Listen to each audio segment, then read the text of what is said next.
Hello. Today's Tuesday, January 18th, 2022. Today's adventure is not a travel adventure because in January, when there's ice on the water, there is no travel adventures on the boat. So today's adventure is we're going to go to the boat and remove the propeller.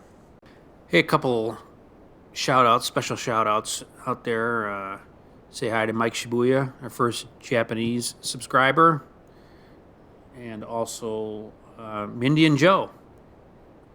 We watched every one of their videos. Good to see a non-boater involved. Hopefully they actually hear it. They may have just been nice and kind and subscribed and maybe never going to watch anything, which would be reasonable. But anyway, shout out to them. Actually, this is my third attempt at removing the propeller, and I'm about a month into this project. The first time I was concerned because the nuts on the propeller shaft are 2 9/16, and that's a pretty huge nut. And I don't have any wrenches that'll fit that.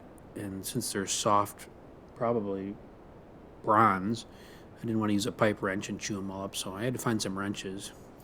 And that took a while. I finally found some wrenches on eBay. But if you wanted to go buy a brand new 2 9/16 inch combination wrench, of which I need two wrenches because there's two nuts, those are about $340 a piece, so that was a problem. But I managed to find a couple different wrenches out on eBay and got those, so I was finally ready to go and remove the nuts, which actually was extremely simple, which they are reverse threaded, so that's always good to know. The righty-tighty, lefty-loosey does not apply on the propeller shaft. Anyway, the nuts came off super simple on my first visit on this project, and I just thought I'd give it a try. To take a hand sledgehammer and a piece of wood and pound on it a little bit and see if it would pop off. And of course, that did not happen. And I didn't want to beat on it too hard because we don't want to damage anything. So I knew the next step would be to use a wheel puller, which is the right way to do it. And that took a while to find the right tool. Actually, ended up using my harmonic balancer steering wheel puller that I've had in my drawer in my garage for 30 years and never used.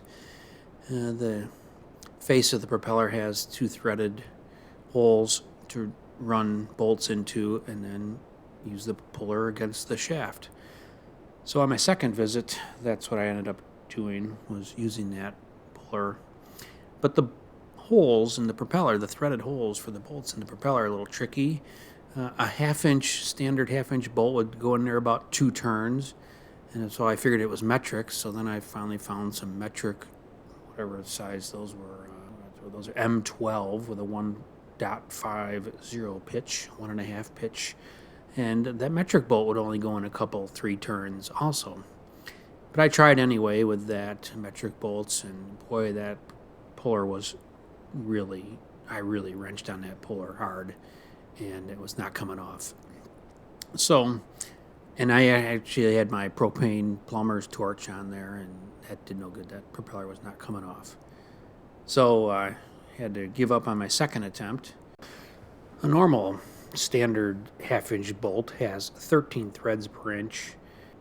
I found out that the threads in the holes in the propeller are actually half-inch, but they're a BSW thread, which stands for, I had to Google, and it stands for British Standard Whitworth, which I've never heard of. And it's actually a 12 threads per inch instead of the standard 13 threads per inch. So that explains why none of my regular standard half-inch bolts would fit correctly or the metric.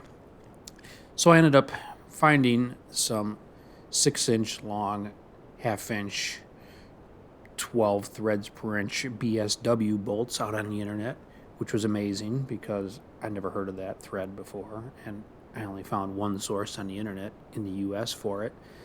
And I got those bolts, and I bought a tap too, just to be sure. And today on the third visit, I checked out those bolts in there, and they would go a few turns farther, but it was kind of tight. So I used the tap, and chased those threads out, and they did some cutting, and that definitely helped a whole lot. So that's what I'm doing right here, is I'm cleaning out those threads with the tap. using an adjustable wrench, which is asking for trouble. But it's soft material and it all worked out fine. So if you're wondering why I'm removing the propeller, the boat was purchased with a 355 horsepower Cummins 6-cylinder engine, and there's several different horsepower options available. A couple of them are lower horsepower, which I don't really consider an option because the 355 is the standard engine that they choose, but there are higher horsepower options. And when we were speccing out the boat, I was interested in those higher horsepower, but Trevor Bryce of North Pacific Yachts gave me some good advice and said, instead of spending all the money now to get the higher horsepower option engine, just get it with the 355 horsepower engine. And in 2 years, when the warranty expires, just have a tech come in with the laptop, and they just plug in the laptop and clickety click, and you can turn up the horsepower. And that was amazing information to me. I would think that the internals of the engine would be different to go from, in my case, 355 horsepower to 480 horsepower, but everything is the same inside the engine. It's just a matter of the programming profile on it. There are a couple different things that need to be done in order to support that higher horsepower engine. One is a higher capacity input cooling freshwater, seawater supply, which we did, and also a heat shield somewhere in the exhaust. So the boat was built with both those options installed to be ready for the horsepower upgrade. And the last thing would be the propeller.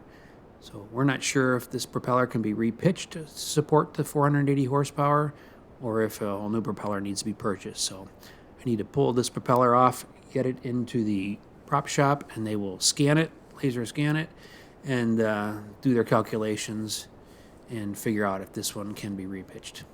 Otherwise, we'll be buying a new propeller if we're going to increase the horsepower. So that's today's job, is get that propeller pulled and get it into the shop to get it scanned. So I was able to properly mount the wheel puller in there, and I definitely cranked on that wheel puller. I had a 3/8 breaker bar and a 5/8 socket and a 4-foot long pipe, and I was leaning pretty hard on that pipe. It was very surprising that something didn't break, but it still wasn't pulling that propeller. It was not budging. So I got out that plumber's propane torch and cooked on that for a while, and lo and behold, it finally popped loose. It was a wonderful thing. You can hear the sound it makes when it finally pops loose. What a great sound.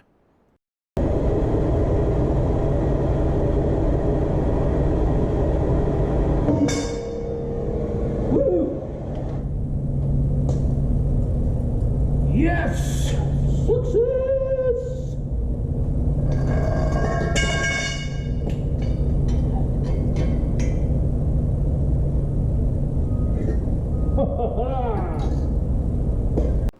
So once the propeller popped loose, I thought it'd be simple, but it wasn't. The propeller's, in the spec sheet, it says it's 79 pounds.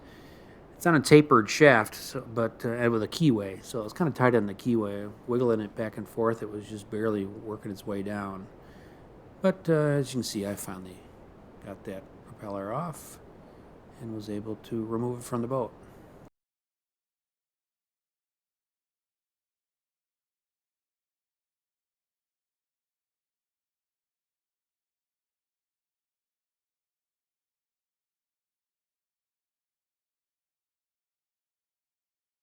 So, yep, pretty nerdy, technical video that probably only a boater would care about. But that's what you have to do in the winter. You work on your boat so you can enjoy it in the summer. So come summertime, we'll be making those cruising adventure videos. But we just got to wait till summer till those happen. See ya!